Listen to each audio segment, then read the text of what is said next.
changers, trendsetters. This is Marisa Bludorn, and welcome to It's Your Life, Own It, as featured in the Own It magazine. I am so excited to be with you this morning and share with you our insight and thoughts on today's topic. Taking center stage and owning it with me is Pastor Jacqueline Lulu Brown, Pastor Daraine Irvin, Dr. Stephanie Reed, Tiffany Power, Dr. Jeffrey Berger, Nathaniel X. Ross, Sabine, our international real estate guru, and Teresa Palmer. Welcome, welcome, welcome. I am so excited to be with you here again today. This is the top of the year for us. Can you believe that even though it's the top of the year, this month is almost over? Mm-hmm. Absolutely. It sounds like we're coming out the gate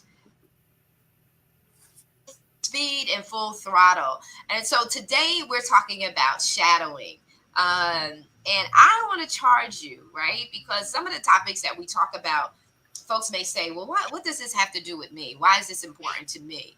And I just want to say to you in regards to that, Teresa, you're up first. What are your, we talk about leadership in the beginning of the year, January, we talked about understanding your leadership style.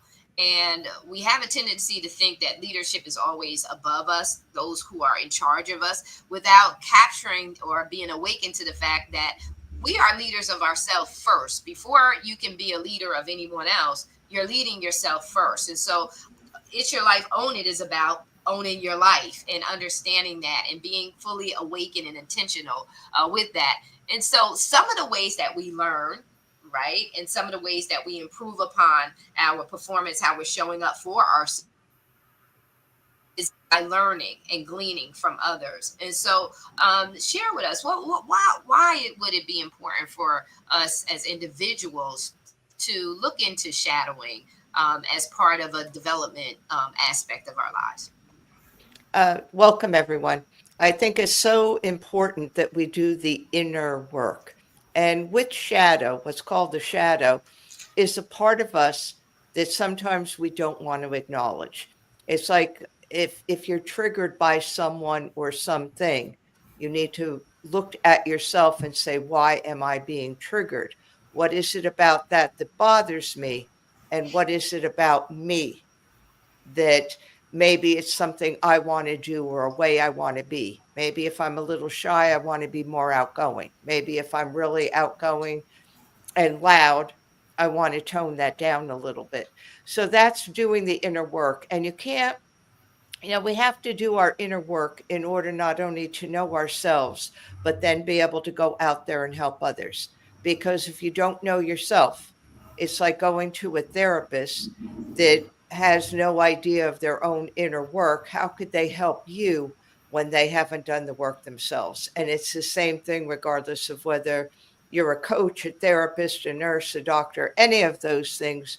Real estate, you have to know yourself, and only then can you go out and help others. So that's why it's vitally important to look at your shadow, to do that inner work. And if you need to, even do it with somebody professionally. There's no harm in that either. Thank you.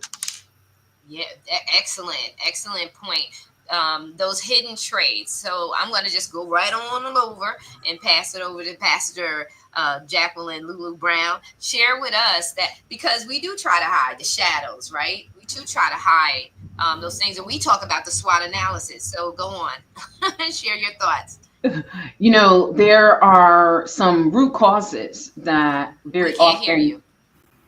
Can you hear me? Yes? Can you guys hear me? Yes, I can hear you.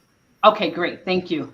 There are some root causes sometimes that I can't either, Teresa. miss when we're looking at why do we hold back and why does that shadow person stay back. And I'll just give one example. While in corporate leadership, I worked in a male-dominated environment, and you get these 360 feedback every year. You go through these different tasks that they take leadership through. And sometimes they're very subjective. And if your strengths and your personality are one style, but the leadership is not looking at what the diversity of styles brings, and they're really kind of this is the way I think it should go, it'll cause us to kind of press that down. So sometimes in an effort to conform, we suppress these really great qualities. They become these shadows way in the back, where we're leaning a little too heavily onto some of the other personality traits that people are expecting of us because that's what works for them. So that's just something that I think that we should be mindful of, is prioritizing. Teresa talks a lot about the inner work. When we're doing the inner work, prioritize what is unique about us so that we are not in a shadow place, but we're actually allowing those things that are strengths to come forward. Because it's just so easy, Marisa and team, for us to get such an impression of that others have of us that starts to mold us back into a shadow where we're not really letting our gifting come forward. Mm. She's something incredible. Jeffrey, you heard her, correct? Yes, I did. Okay, Sabine, you heard her too? All right. So great. So we're gonna move right along. Okay, all right. So great. So I want to hear from Dr. Reed. We're gonna let you go up because these are areas in which we do try to avoid. I know that Lulu and I differ in the fact that she doesn't like the word weakness in the SWOT analysis, but I like it because it gives us an opportunity to look at it. What is the big deal? The big deal is that we see it and we are able to address it. To me, that is just so important, is that we don't shy away from adverse words or words that make us feel uncomfortable. Just take the bull by the hand and just say, hey, listen, we got to deal with this issue so that we can move forward. I know that everybody does not have that boldness or that confidence level, so share about your perspective on shadow. Good morning, everybody. It's nice to see everybody. Missed you guys. Shadow work to me is the opportunity for growth. And the problem with that is we don't allow ourselves to sit quiet enough to even acknowledge the shadow is there. We only see it as a side of ourselves that pops out that we don't like. And a lot of times we don't give ourselves to experience the opportunity of that moment or that situation to be a growth point. Because, like Lulu said, we are in a stereotypical environment where the shadow work isn't welcomed, right? And so instead of beating ourselves up about how we showed up on a particular day, that is the shadow letting us know that there's something that we need to learn, something we need to change, something we need to do differently, because it creates angst, right? When you recognize that you didn't show up in a way that was expected or valued, then your limiting beliefs start to pop in. Limiting beliefs start creating a sense of I'm not validated, I'm not perfect, I'm not good enough. And that drives the shadow even deeper. And so now we become imposters. Imposter syndrome shows up. And when you have all those things starting to happen, then that's when health problems start to happen. The heart palpitations, the gastrointestinal problems, the fear of failure, anxiety. And so when you start to have these feelings and they are accompanied by physiological manifestations, that's where a naturopath shines. Because as a naturopath, I understand that your physiological manifestations has everything to do with your spirit and your mind. So if you're in your shadow and you're emotionally, spiritually starting to feel anxious and angry and judged and not seen and invalidated, we recognize that that's something in our minds is saying, wait a minute, I have limiting beliefs that came from triggers of past traumas. Let me start sitting quiet to let my spirit speak to me to see what's happening. The problem is we don't give ourselves the downtime. And that's why I'm having a retreat in March. There you go, mama. Yes, yes. It's so important to allow yourself to be yourself. Yeah. Allow yourself to be yourself. One of the biggest things that we do is avoidance, right? We avoid the very thing that makes us feel uncomfortable. And a lot of times it's that when you're by yourself, you ain't got nobody else to talk to. You don't have nobody else to pretend for. You got to deal. Yeah. And you have to, when most people put on that makeup, I don't even think they're looking at themselves.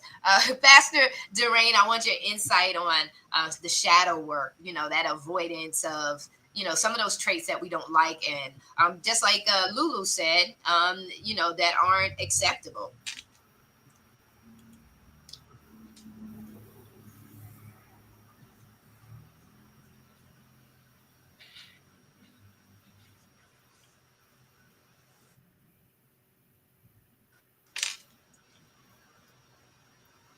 Oh, you got to come off mute.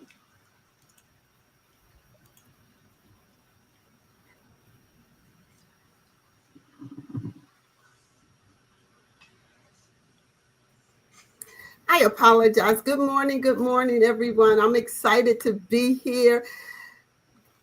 Powerful wording from everyone. And definitely, Teresa, I like that. Trying to know yourself. And Dr. Reed, allowing yourself to be yourself. I'm a little quirky in that area. I don't use weakness because educators don't like to be called or be told they have areas of weaknesses. So many, many years ago, I came up with my glows, which are your strength, and my grows, which are your areas of growth. And it seemed like teachers were able to handle those words better than for me to say, these are your area of weaknesses.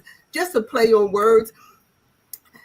I do like the concept of the shadow, but I kind of call it my spiritual workout. I've done some strength finders assessments, and then we do our gifting assessments.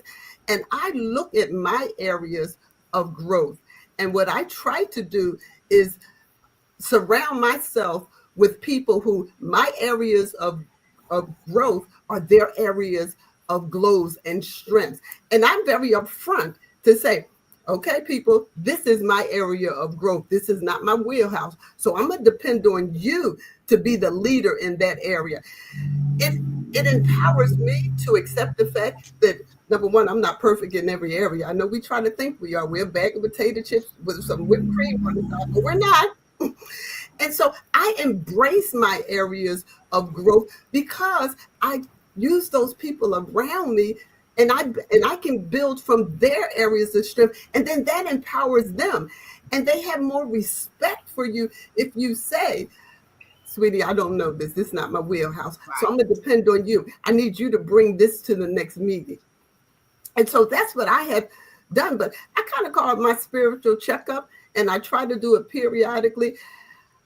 For those of you who are getting to know me, I'm very upfront in who I am. I talk to myself, Diva, that's not your area, baby. You need to depend on somebody else. Okay, girl? And so then I go to that person and say, sweetie, this is not my wheelhouse. How can you help me in this area? But I think it's important that we do that periodically. We have to know ourselves, but more importantly, we have to be comfortable with who we are.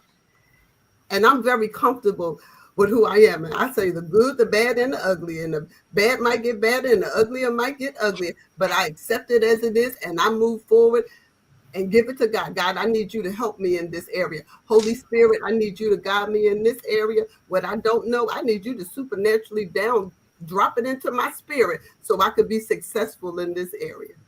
Mm-hmm. So Yeah. that's how I handle the shadow things. Yes. And growth is not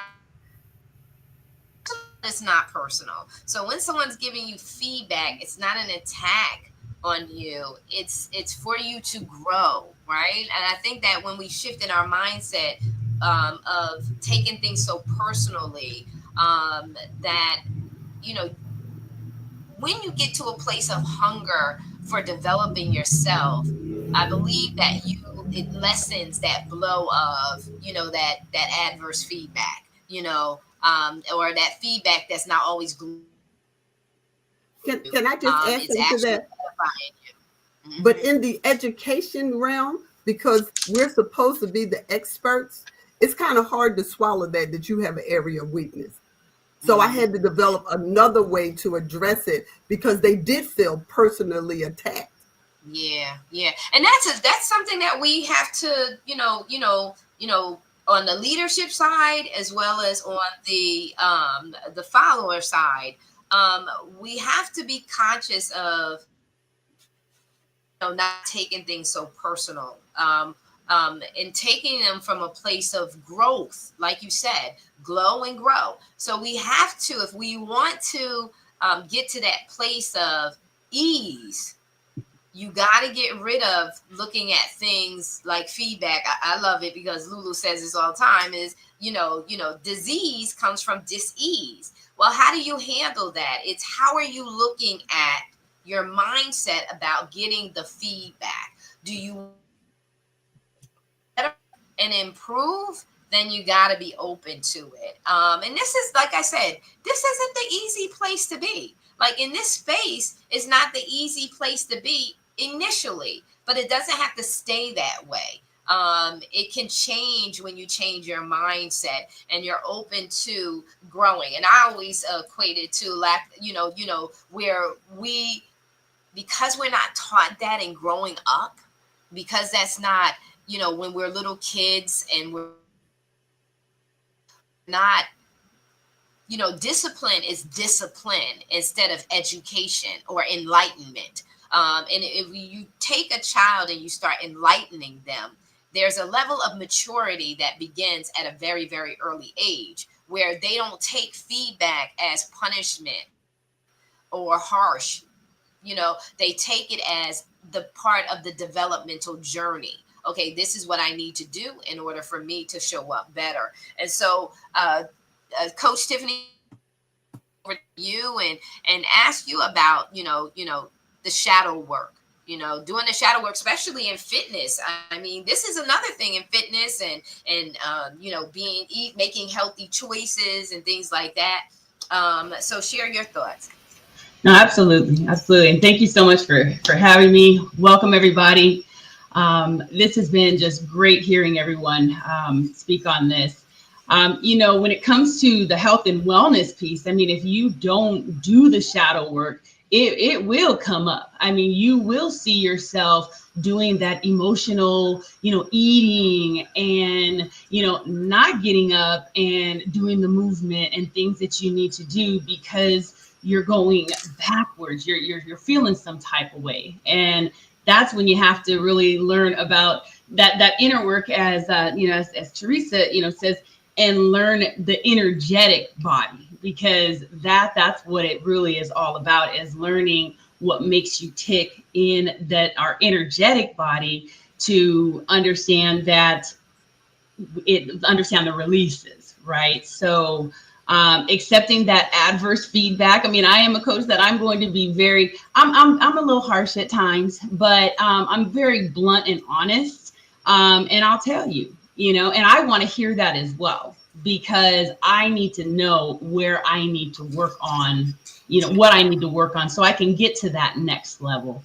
I also, for myself, I surround myself with people that I aspire to, be like, and aspire to, to do some of the things that they've done. Like Ernestine Shepherd, I've been following her for years because she started out in her 50s, doing the work on herself, and is still, I think, in her 80s now, still doing the work, right? And she talks about how when she starts her day, she sits and she's quiet and she meditates.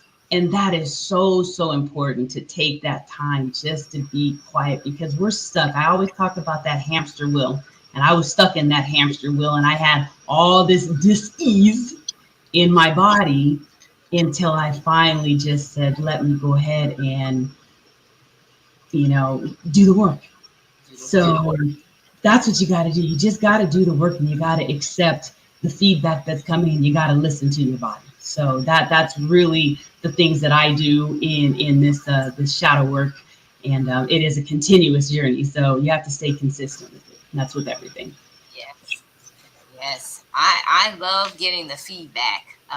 It's so critically important to give you a pulse for where you are. Are you on track with your own personal development stages? And so I am going to switch over to Sabine. And Sabine, one of the things that you may, I'm not sure, and you can tell, share with the audience from the international living perspective. Shadow, what causes people to not make that move,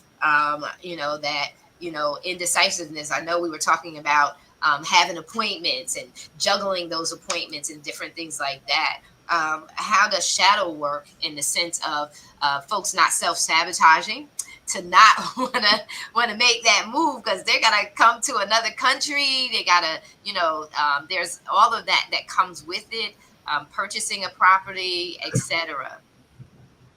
Yes, hello everybody. So I am German and I came to the Dominican Republic 21 years ago. And I think it's all about, like nobody's perfect. You have to always self-reflect and you know yourself best, what is your weak point. So, and I think most people are not, they are afraid they might do something that they will regret at the end, or they're just insecure. They don't know how to handle all these things. And so you know it. And then once you know it, you can look for help. And there's always someone that can help you with these thoughts, or, just not be afraid to do a step or to make a step in your life that you are just scared. So, I mean, I have gone back and forth to Germany 4 times, and it's always a big challenge. But, once you go inside yourself and you think about what did I do already? What goals did I get? And I was successful. So I don't have to be afraid. And there's nothing to be afraid of. And even if it fails, I mean, then it fails. Then you still get up and go again. And this is what we try to help people with that are thinking about investing or moving to another country. These are big challenges, but it's nothing that cannot be done. But you have to always be aware of what I want and why am I not getting there. And if you think there's some obstacles in your way at yourself, then just go and seek help. And there's always someone that can help you with it. Right. And being connected with the right experts, right? So being connected, especially when you're moving from one country to another, is to have someone that you could go to, that you build a relationship or trust, or have a solid reputation of trust. Right. Because once you get that one professional in the, internationally, they definitely have the other connections to the resources that you're going to need. And that's one thing that I connecting with you, the attorneys, and all of the professional resources that you need to make that full transition. That's what happens. And so that's what gets rid of that dis-ease and discomfort. And also too, not self-sabotaging you out of something that can be a phenomenal experience. Right. And that also builds us up, because with each experience that could have been nerve or easy to say, I'm not going to do that, it's uncomfortable, it's scary, it's too new for me. With each one of those experiences, when we go through that process and we actually get a chance to actually experience it, it builds up confidence, right? And it helps us to have more trust in our intuition, more trust in our instincts, and more trust in our evaluation of self. And making decisions. So critically important. I'm going to go over to Nathaniel, and then over to then I'm going to wrap it up with Jeffrey. Pastor Irvin, I know that you have a hard leave. So you just, you got to check out. By all means, just go right ahead and check out. And we're so thankful that you joined us this morning. Nathaniel? Well, it's been a lot of interesting conversation, views and approaches to what we're talking about. And I guess if I had to summarize what I've heard so far, is that this thing called fear, right? And fear is really false evidence appearing real. And that's what keep people from moving forward. And that's across the board. So, as we develop titles and slogans and ways of navigating, and we sometimes lose sight of what those things are. So we've all heard fake it until you make it. Well, a lot of people fake it and they get stuck in faking it and they never make it because they're so caught up in the faking it and don't realize that they're stuck and that they're not moving forward. So we just have to be careful in the terminology that are used, sayings that are out there, and surround ourselves with people that can call us on stuff, right? Saying, okay, it's all right, you fake it, make it fine. All right, but when do you really start to do the work in order to be there to become a leader? And the real thing with leaders are most leaders don't want to be leaders. Most real leaders are leaders because they are compelled to be leaders. The person that's up there raising their hand, go, oh, I lead. They're full of egos. And they want to lead people and control people and take them down paths that they shouldn't. And if we look at life, we can see that. But then you have the real leader that may or may not have the title, right? Because you can be given an official title and we still turn to the real leader that's behind the scenes that doesn't have the title. Or you can be given the title or not have the title, and you can be a true leader. But in order to be a true leader, you have to be a good follower. So in order to do the work, do the following. Follow, and then step into that servant role of leadership. And that's what propels us, takes us to that next level. So, that's my 2 cents. Mm-hmm. A very good 2 cents. I really enjoyed that, and you're so right on, because it's dual, right? So we're not just talking about just the leader, and we're talking about the individual who is navigating through this thing called life. And if you want differences, if you want changes, sometimes that's radical, because your environment is not always going to be supportive. And we already know that. And that's what we're sharing with the audience, is that the people that are around you, your family, your friends, they're not necessarily going to be on the path that you are going to end up taking. And you got to be ready for that. You got to be ready to be unready, right? So I just agree with you. Definitely a direct approach is necessary. So I'm going to digress. Jeffrey, you're going to close us out with your thoughts. Sure. Thank you so much, Marisa. And it's good to be here with this esteemed panel of leaders here today. So I want to start out with, earlier you said when we get up, we put our makeup on. I want to make it clear I don't put makeup on in the morning. So with that, preparing for this, this shadow work here really made me sit down and think. And everybody brought some great insight with the inner work and what's unique to yourself, growth in the shadow, areas of growth, mental health. With Tiffany, what she's talking about, mental health does play into this as well. Sabine, insecurity, Nathaniel about the fear factor. And for me, I came up with actually 3 key elements for knowing who I am, which is resilience, authenticity, as well as self-awareness. I'm only going to talk about self-awareness today. So truly, knowing yourself requires deep introspectiveness. All right. And for me, it's been about understanding what my values are, what my beliefs, what my strengths and weaknesses, or areas of growth, if you will, and the triggers. And with that, by embracing these authentically through my own self, this is part of the journey, which is where we actually grow. So for me, it's been very, very impactful because I come from a background of corporate America for 27 years, being in a box and not really thinking for myself, because it was responsibilities from that perspective of getting the job done.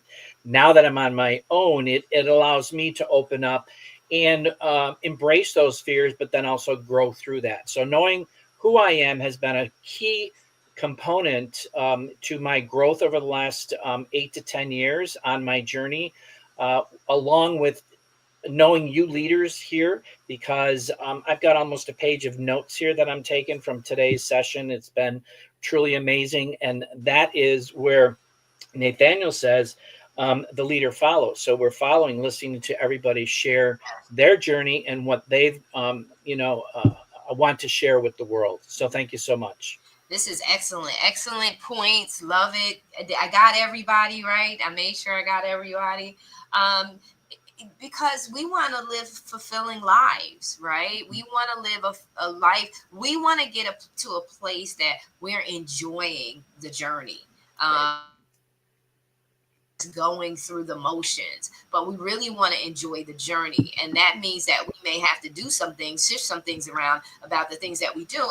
And I know that Pastor Doreen is gone, but she said, I say, grab hold of and own the good, the bad, the ugly, and indifferent. It's you, and start to cultivate the parts of you that you really, really love, and the parts of you that you don't love.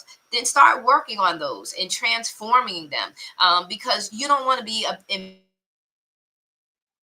because that's when the lack of authenticity comes in, is when you're frustrated because you're not truly being yourself. And so I just want to say thank you. This has been this topic is shadow work, and that's looking at some of the traits, the hidden traits that you're avoiding, or you just maybe you don't see them, and they're being brought into light, and they're affecting how you're showing up in your life. And so again, this is shadow work. You do your own research on it, and get to know yourself, fall in love with who you are, and be on agenda for all that you want to experience in life and see in life. Love you guys so very much. Thank you for being with us today. This has been It's Your Life, Own It. We are here every Monday, 10 a.m. Eastern Standard Time, and we look forward to seeing you again the next time. Take care and be blessed. We're out.